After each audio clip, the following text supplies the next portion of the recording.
2004, 2005. So a few years after 9/11 and 10 or 11 years ago, to the problem. And he cites in the book 3 no's and 7 yeses. I just want to quickly review them and see where we are today. The 3 no's are no loose nukes, no new nascent nukes.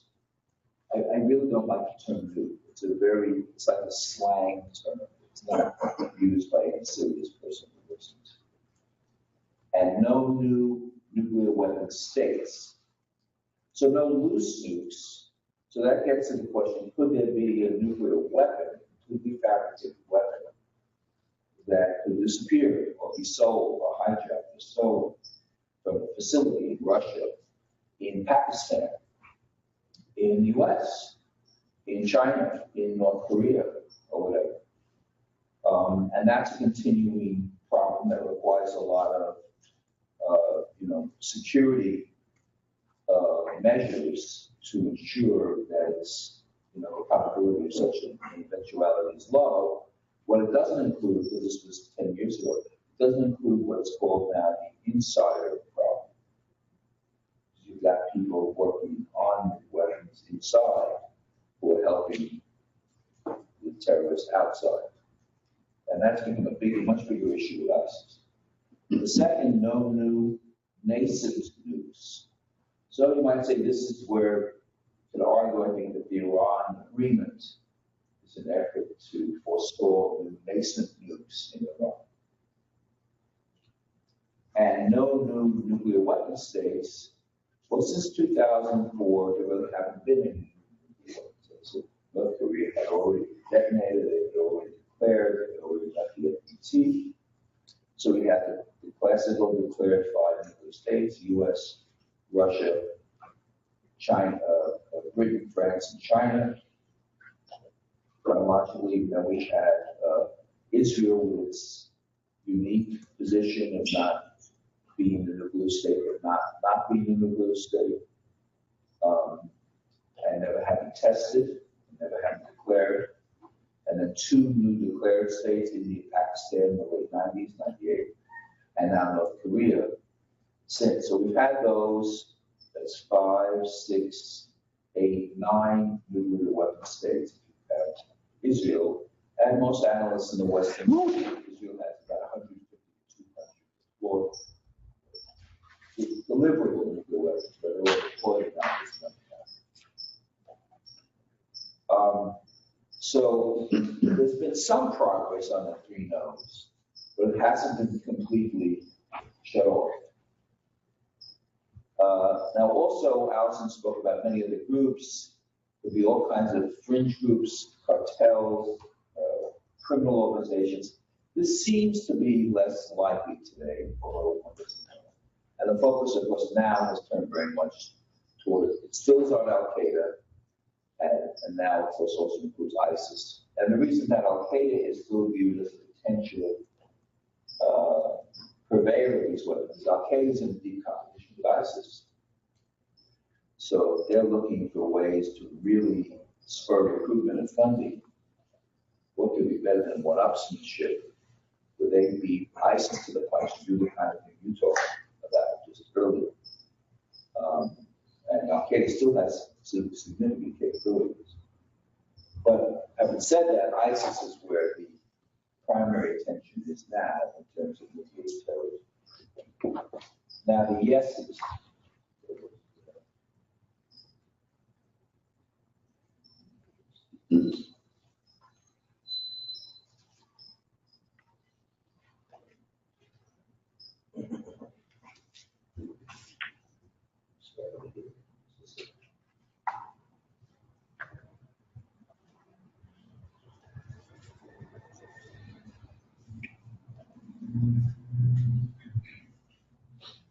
The yeses are on pages 176 and 177.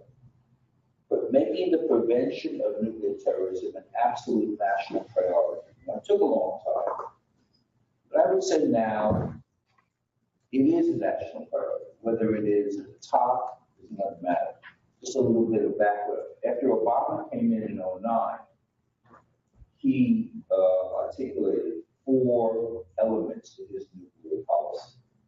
The first was the completion of the New START Treaty, which would reduce the core strategic nuclear weapons to a somewhat lower amount, which is 1,550 on each side. As part of the Reset Russia button to approve the relationship with Russia, because the treaty has happened, the treaty's been ratified, but the Russian relationship has gone sour, deeply sour. The second element of the Obama policy was to strengthen the Nuclear Non-Proliferation Treaty and get more teeth into the so-called additional protocol. The additional protocol is an effort to preclude further North Korean-like behavior, where a country that is a member uses various means to ultimately withdraw from the treaty, instead to make it a much more injurious action on their part should they withdraw. And that also hasn't gone that far. I had an opportunity when I was in the government to attend the 2010 Nuclear Non-Proliferation Review Conference held at the United Nations. And at that conference, the president authorized Secretary of State Clinton to reveal for the first time the total number of U.S. deployed nuclear weapons. The total number of nuclear weapons in the arsenal, which was 5,100 as of September 2009. It had never been revealed before. And the U.S. was trying to find ways to engage a lot of other countries, the so-called third world countries, to support actions to strengthen the protocol. But many of them had other ideas, and they all come with their own agenda. Egypt, for example, even under Mubarak, before he was overthrown, wanted Israel to adhere to a nuclear-free Middle East. They had to give up their weapons because Israel would not use them. Other countries said unless the U.S. and Russia move quickly to total nuclear disarmament, zero, they would not be strengthened. So a variety of reasons the protocol has to be strengthened. So not more than a C grade on that.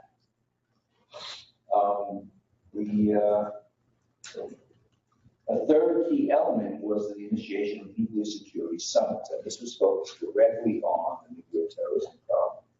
And the whole theme of that was that ultimately the path of nuclear terrorism went through acquiring weapons-grade material. I think that was seeming the easiest path. All the paths are hard, but to build a bomb seemed highly unlikely. To steal a bomb, not that easy. But to get weapons-grade material which could then be used in a variety of formats, perhaps combined with high explosives, was the most likely. And that led down to a series of nuclear security summits. The first was in Washington in May of 2010. And that was attended by the largest number of heads of state that were ever assembled in one place in Washington since the San Francisco meeting to start the United Nations in 1946, 1945. There were, I forget, 50 or 60 heads of state that were present. And they made some progress, and ultimately weapons-grade material in Chile and Ukraine were returned to other countries, to Russia. They were returned to other nuclear weapon states. There were subsequent nuclear security summits in Europe and in Seoul, Korea. And now this fourth one was back here in the United States. And this is, it's all on the web, at least key elements of it are on the web. I just wanted to share with you elements of the communique. You know, when you have a summit like this, they hammer out a public statement that can be released to the world community. This is not a non-trivial effort. It's fighting over every letter of every word of the communique. But this is a part of what this said. This was just held on April the 1st. So it's just a few weeks old. The threat of nuclear and radiological terrorism, nuclear and radiological terrorism, remains one of the greatest challenges to international security, and the threat is constantly evolving. I wouldn't say it's growing, but it's changing. We, the leaders, gathered in Washington, D.C. on the first day of April 2016 on the occasion of the Fourth Nuclear Security Summit. Proud to observe the summits have since 2010 raised awareness of this threat, and that's one of the big issues that Alison says, just making people aware. Driven many tangible, meaningful, and lasting improvements in nuclear security. They strengthened the nuclear security architecture at national, regional, and local levels, broadened ratification and implementation of international legal instruments regarding nuclear security, underlined the importance of the Convention on Physical Protection of Nuclear Material. That's another thing. Reaffirmed the commitment of shared goals of nuclear disarmament. That's always put in there, but it's never followed up. More work needs to be done, etc. Sustaining security improvements requires constant vigilance at all levels. Actions taken today can prevent tomorrow's nuclear security incidents. We choose to take such steps visibly in light of national conditions while protecting sensitive information. We contribute to strengthening and building confidence in the effectiveness of national security, national nuclear security regimes. We affirm the essential, this is italicized, the essential responsibility and essential role of the International Atomic Energy Agency. More about the idea in strengthening the global nuclear security architecture and developing international guidance that is leading role in facilitating coordinating nuclear security activities among international organizations. The whole other effort was to greatly strengthen the funding. IUX doesn't have nearly as much funding as you might think. The American nuclear watchdog community dwarfs what the IUX has. So, and yet they're asked to do all these things.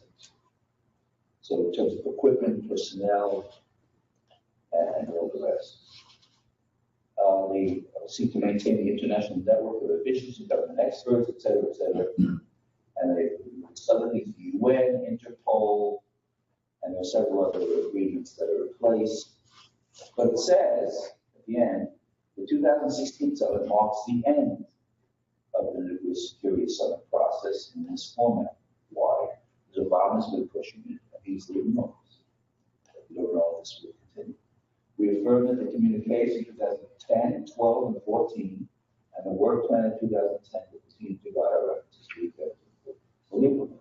So there has been progress, there's been tangible progress, there's been greater awareness, but Russia boycotted this last week because of huge downturn in Russia, about Russia's cooperation. You know, half the story is, you see, Russia's got the largest nuclear arsenal deployed. They have the largest number of weapons-grade material sites. Pakistan is cooperating in some limited ways, but really doesn't want to have any interference on its nuclear program. With the polls taken among Pakistanis of who's the greatest threat to the security of their own nuclear arsenal, the overwhelming answer by Pakistan is the United States. They want the United States. They think the United States wants to come in, steal them, and grab them, or destroy them. So there's no, moralities. The Japanese continue to produce massive amounts of plutonium. They've given up a whole bunch of it, even prior to 2014, but they produce more than they've given up. So Japan always remains a latent nuclear weapon state. They've got all the technical capabilities, superb state-of-the-art manufacturing capabilities. Now they haven't done it for 70 years, and they're a victim of nuclear war themselves. Lots of good reasons why it will never happen. On the other hand, they live in a dangerous world. They see a rise in China. There's budding nationalism in Japan. There are lots of reasons. So you never say never in this business. You've got Chinese cooperation with the Pakistanis. And now with Russia sort of moving off the reservation of cooperation, they may start playing with other players and talk to them. And of course, North Korea is outside this, and Iran is not a player. And basically, constrained by the agreement that they're studying as long as the agreement holds. So, Allison, I think, pointed to a number of key criteria. We've made a lot of progress in some areas. We have not made a lot of progress in other areas, and new problems are developing. He also writes, the one that's 7 years, is fight a strategically focused war on terrorism. Well, trying, but it turns out there are problems. By the way, there's a fantastically good article by Tom Friedman, New York Times columnist, several weeks ago. Unfortunately, I've forgotten the title. If you go to the web, Tom Friedman, New York Times, his columns. It's every Wednesday in the New York Times. Several weeks ago, we had one out. If the U.S. and other Arab forces went in and cleaned ISIS out of Mosul in Iran and Raqqa in Syria, that it would have almost no effect on all the other problems going on in the Middle East. And some other form of ISIS would materialize anyway. Discussing some detail, because of all this conflicts within the Sunni world, within the Shia world, between Sunni and Shia, between Iran and Saudi Arabia, with great powers playing their own games, Russia and the U.S. It's really a mess, and there's a lot of opportunity for nuclear mystery. Conducting a humble foreign policy. Well, some would say Obama's been too humble. He's been criticized as being too humble. So there's a new book out just now by a new book by a New York Times reporter who was a State Department correspondent, and he went with Clinton on many, many trips, and he writes about the difference between Clinton and Obama on foreign policy, that Clinton was always more hawkish interventions. Doesn't always work out for the best, and several examples like Libya, where we went in, it was a fly zone, it didn't work out. So, it's easy to make these bulleted comments in a book. It's hard to get into working places. You see, even in your simulation, how you really have to get into an enormous amount of detail. It's not a 30,000-foot sweeping statement. This is not how governments work. Governments work in great detail on every sub part of these problems, which may or may not ultimately be effective. Building a global alliance against nuclear terrorism, well, I don't know. This is sort of a global alliance, but, Pakistan has its views, Russia has its views. So it's not exactly, fully together. Creating intelligence capabilities required for success in the war against terrorism. We're doing what we can, but it's a hard problem. Dealing with dirty bombs, so that gets into sort of like constructing a multi-layered defense. That's why I asked Dean Woodley to come and speak, because of his knowledge of missile defense. Although missile defense can only go so far, missile defense is not going to be great value. It's a truck with some CC and high explosives that goes into a hospital. So I would say, Allison had a lot of good ideas 10 years ago. There's been a lot of effort to implement some of these ideas, and the world is even a more complex place than it was 10 years ago. So I think if you're interested in this field, this is growth stuff, unfortunately. The likelihood that there will be more possibilities of nuclear terrorism is growing. In fact, there have been panels of nuclear experts, so which I've attended, participated, and one of the common themes is that the likelihood of nuclear annihilation has plummeted since the end of the Cold War, while simultaneously the likelihood of nuclear weapon use has increased. So it's an ironic and dangerous situation. So I hope that gives you some of the, the fourth item was the nuclear posture review. You should remember that. I worked on it. Brad Roberts worked on it in the sense that he talked about that clearly. And that was to formulate a nuclear strategy which downgraded the role of nuclear weapons in U.S. national security policy and gave more gave more assurances, negative security assurances to non-nuclear states, which was done. But, you know, that was before so many things had happened. The Arab Spring, the turn of negative events with Russia and so forth, North Korea, the greater belligerence, that probably the new team will come in 2017 and they'll rewrite the question. And who knows what the format will be. Anyway, that's more than I wanted to spend on it, but I gave you a short version. Any questions or issues about this? Versus a thumbnail sketch of some of the preparation issues that are current. We didn't have a specific talk on that subject, but I hope we can send that. Okay, so what happens now? You have about 10 minutes, 10 to 15 minutes to talk further with each other about the project, and then you have to sit with your computer, http://gsp.berkeley.edu/course evaluations. You've got to fill out the course evaluation. Okay? So allow yourself enough time to do the course evaluation. I'm here. Have you stay for the balance of the project discussion, but then we do some evaluation. Sasha and Anthony and I have to do. Okay? Here if you have questions.